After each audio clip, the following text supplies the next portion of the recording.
Good afternoon. We are live, Kate. And so I'm here with the wonderful Kate Thorpe, she works in stress management and anxiety. She'll tell you a little bit more about exactly what it is that she does.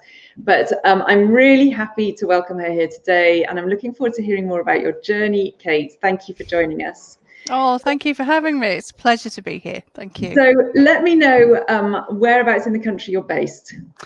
I live and have done for most of my life in Glossop in Derbyshire, which is right on the outskirts of Derbyshire and just east of Manchester, nestling in the foothills of the Pennines. Lovely part of the world. Beautiful. What a lovely place to be. Yeah. And so you've always lived there. Have you never strayed far from home?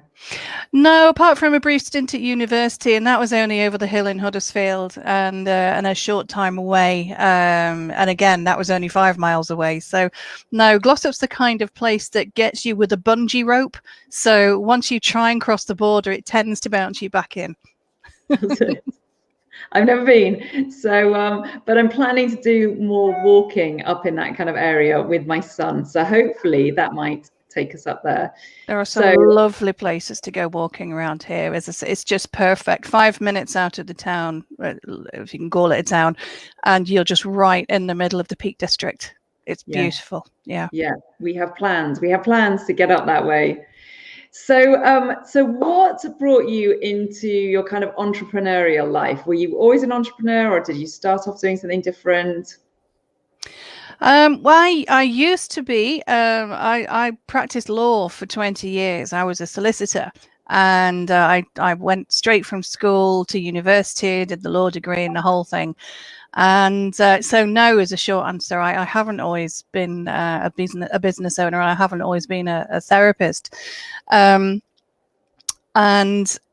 quite often people, how did you make that transition and what went on?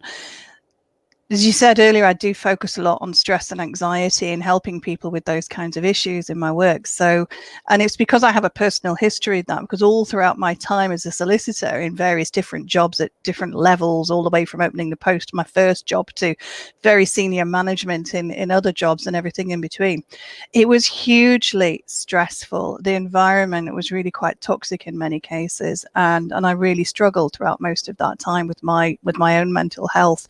So kind of got first-hand experience of what it's like to live with stress and anxiety and periodic depression. And after a while, I got the right therapy for me, and it really helped me open my eyes and see what was really going on.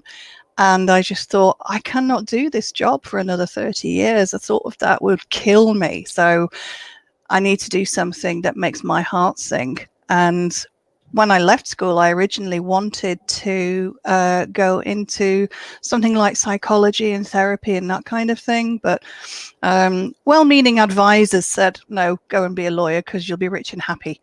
And I was neither. So it kind of backfired a little bit. But then I thought, no, I'm in my 40s. I'm a woman of the world. I've been around the block. I know what's what. This is my time to do something for me that I really want to do, as I said, that makes my heart sing. So after some soul searching, it was a really easy decision to think, I need to go into therapy. That's where my heart is. And then things just followed really easily after that. It was almost as if it's, that path is there for you. Now you've decided to go for it. It opens up. So I retrained while I was working, and there we go. One day I was a solicitor, the next day I was a therapist. It's amazing. That is an amazing transition, isn't it?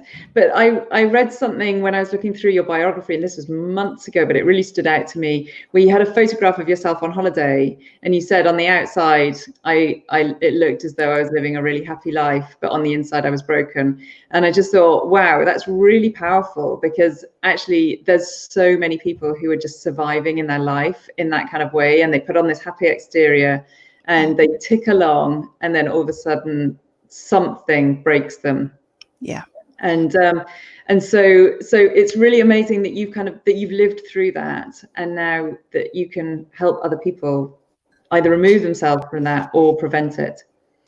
Yeah, and thank you. And it's right that so many of us do put on that brave face.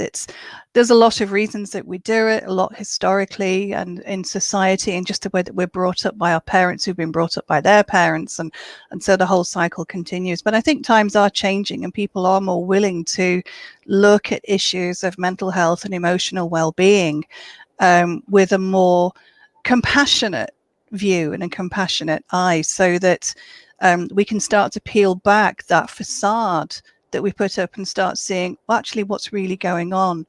And it's just so important to me, because of the experiences that I had, to help other people going through that, because I know how bloody awful it is, and it's draining and it's terrifying, and it robs you of your life, it robs you of your sleep, it robs you of your relationships, of your sanity, of your ability to think and make decisions, to function. It's the most god-awful thing if you've been through it.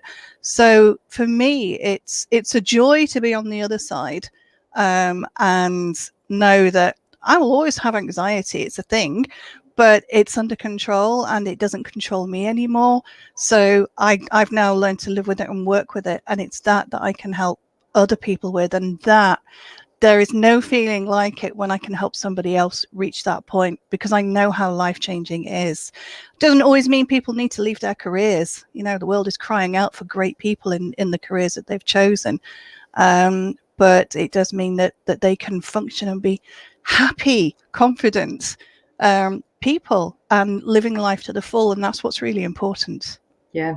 And also, I guess, they're far more productive in their work environment as well, if they're happier and contented. So do you work mainly with people in a corporate environment, or do you work mainly with individuals, or either or? Is there a certain person that you have worked more with than other groups of people?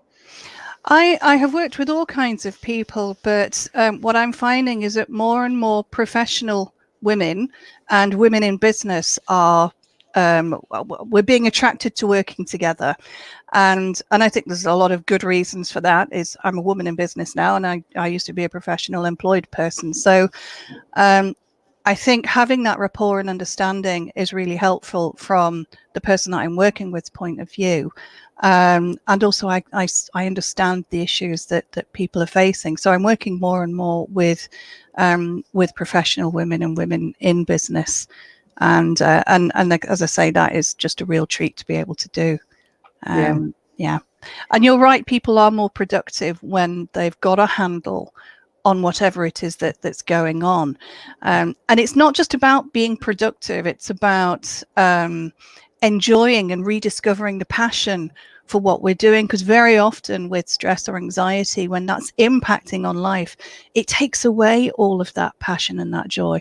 And people who've studied for years and years and worked really hard for their position and their careers, whatever that might be, to have that passion just gone, it's horrible, it's soul destroying and it's soul sucking.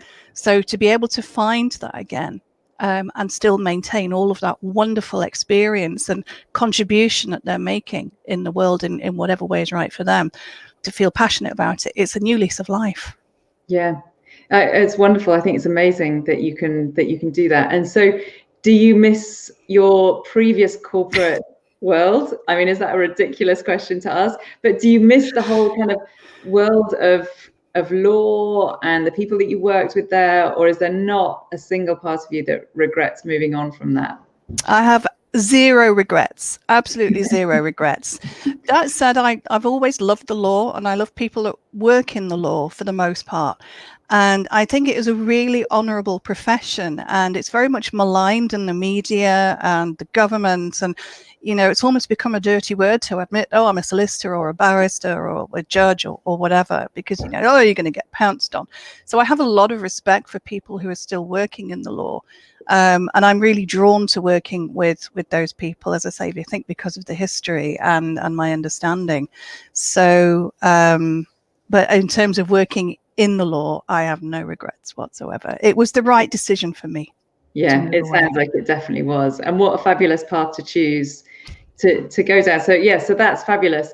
And Okay, so the question that I ask everybody, my dog has just joined us. I don't think you can actually see her. But so the question that I ask everybody who comes on the journey to now is, can you pinpoint a book that you have read that you have either loved or that has been transformational for you, or that you would recommend for someone else to read just because you loved it or because you think it'll make a big difference?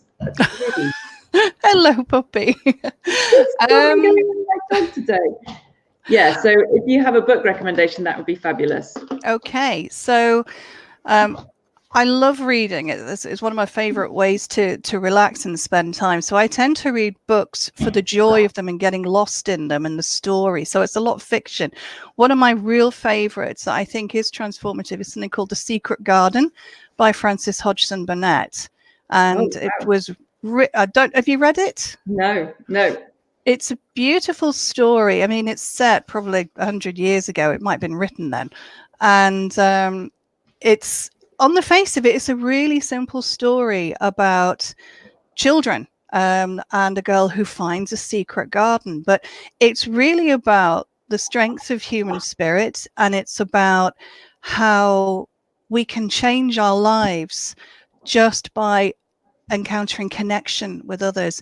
And it's a really strong story about connection and friendship and about being in nature that is so transformative. And basically The Secret Garden changes these kids' lives in so many different ways, and it's a beautiful, beautiful story.